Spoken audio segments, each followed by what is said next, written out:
Recording in progress. Yeah. What do you say to the team after a game like this? If you don't play this game with the utmost focus, effort, and detail, it'll disrespect you in 2 seconds. Okay, we got to give a lot of credit to San Diego State. They played a fantastic game, so we give a lot of credit to those guys. Our level of detail, the fundamentals, the execution, just was very, very poor, obviously. So we have to learn a lot. You don't get to just wipe it and forget it. You also can't wallow in your own self-pity. The most important day of the year is going to be Monday, and what everybody looks like walking through that door. When we walked in Tuesday, we heard how stern you were about what you had just seen in practice. Was that tonight a continuation of that? Was that independent of what that did? The practices, the intensity in practice would never have led me to believe we would play like that. We weren't perfect in practice, but we practiced pretty well. That's why we have to examine everything, starting with me. Obviously, I did a poor job making sure we were ready to play, and then every coach, every player, anybody that had anything to do with that game has to look themselves in the mirror and figure out what they can do better so that never happens again. And again, that takes nothing away from San Diego State. You give those guys a lot of credit, but that was unacceptable on our part. Jaron faced his first real adversity of the season. How do you turn things around, keep the confidence level up? Coach him. He's a very talented young man. We have to help him. That's what we're here for as coaches. There'll be a lot of lessons to learn for Jaron and a lot of other guys. It's not just Jaron. It's the offensive line, the receivers, the pre-snap penalties, the special teams, defensively and tackling. So everybody's got a lot to learn from this game. Coach, Gregory with LTV, how do you keep the team's confidence up for next week's game?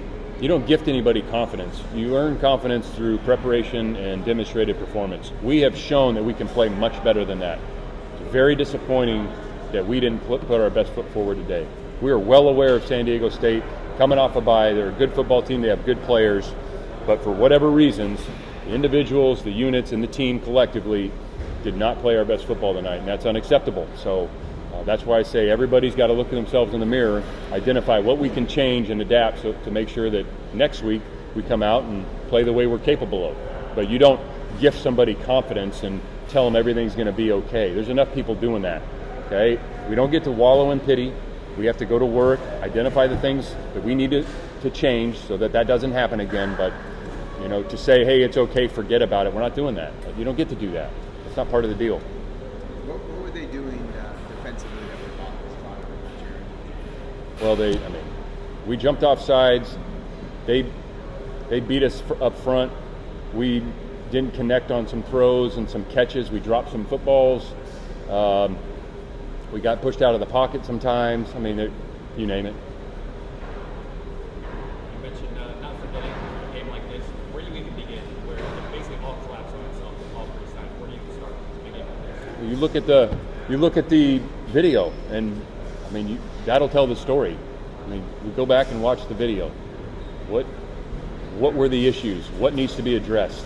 I could tell you a bunch of them off the top of my head, but that's what the tape is for. That's what meetings are for.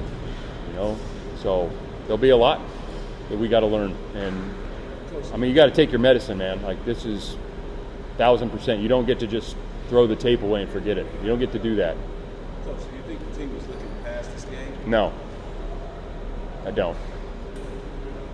That was the first time in 50 years they've shut out a power conference school.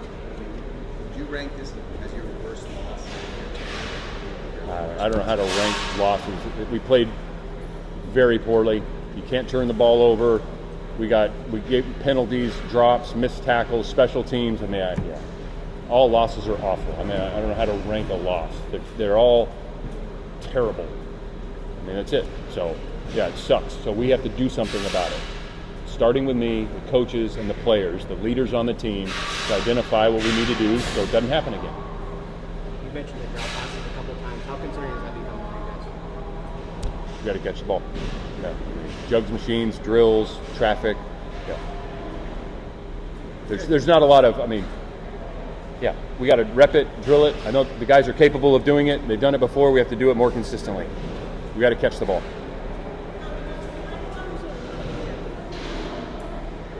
Justin, Jeff here. Can you hear me? Yes. You talked about the mistakes, the drop passes. How concerned are you about the line of scrimmage? It seemed like they controlled the line of scrimmage much of the game, especially when they were able to run the ball, and you guys had so much trouble doing that. Yeah, they won the line of scrimmage. They ran it better than we did.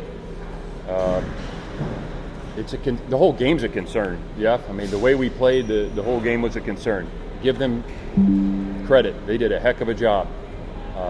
But there's a lot that we need to improve upon. And so, yeah, there's a lot of things that are of concern, one of them being the line of scrimmage.